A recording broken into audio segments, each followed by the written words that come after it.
We've got Kelly Costa here with the forecast. Hey, that's right. It's a much better forecast compared to yesterday. Some of us, not most of us, some of us are still close to the freezing mark.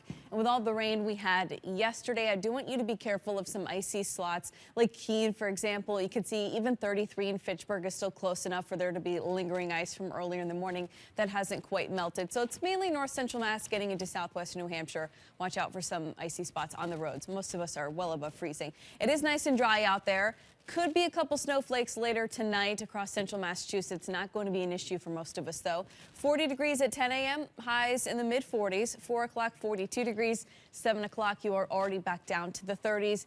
And then the cool down is here to stay. Temperatures steadily going down over the next couple days, staying low. Tomorrow, upper 30s, low 40s. Sunday, 38 degrees. A lot of sunshine those days, but next week, especially if you're looking at the mornings, is going to be downright cold. I've got that forecast coming up.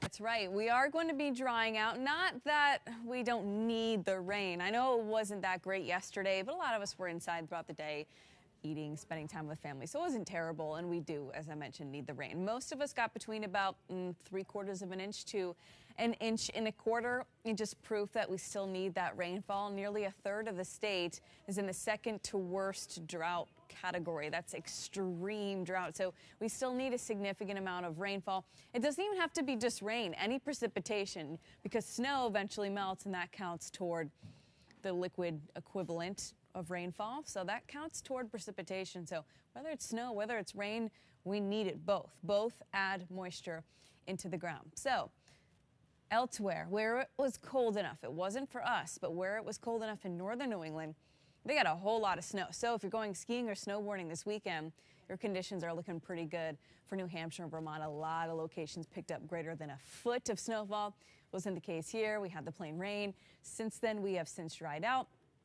Highs for today are going to be low to mid 40s for closer to central Mass, mid to the upper 40s for closer to southeastern Mass, and then if you're in the middle, you're going to be close to the mid 40s. Mostly to partly sunny, a little bit breezy. That may make it feel a tad bit chilly at times. Tonight is going to be downright cold, though. We're going to get down to the 20s, 23 to 28 degrees for overnight lows into early tomorrow morning under those mostly clear skies. So let's make sure your heat's ready to go. And as we go toward tomorrow, the cool down begins. Highs down to the upper 30s and low 40s.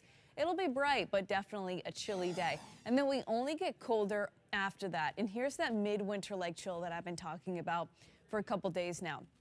Sunday into Monday, in fact, all the way until at least Thursday, we're looking at some pretty chilly afternoon temperatures and very cold morning temperatures. Afternoon highs are not going to be making it out of the 30s, with overnight lows down to the low 20s, even some spots probably getting down to the upper teens. So get ready for that. It's going to be a little bit of a shock to the system. Today and tomorrow, not bitterly cold, but as I mentioned, Sunday, Monday, Tuesday, Wednesday, we have the cold, still chilly on Thursday, and we do have a chance for some flurries that day, maybe some snow. There's the potential for an Alberta clipper late next week, which is really just a low pressure system that comes from Canada and tends to bring light snowfall totals, but it's such a far time in advance. But it's definitely something we'll be watching over the next couple of days.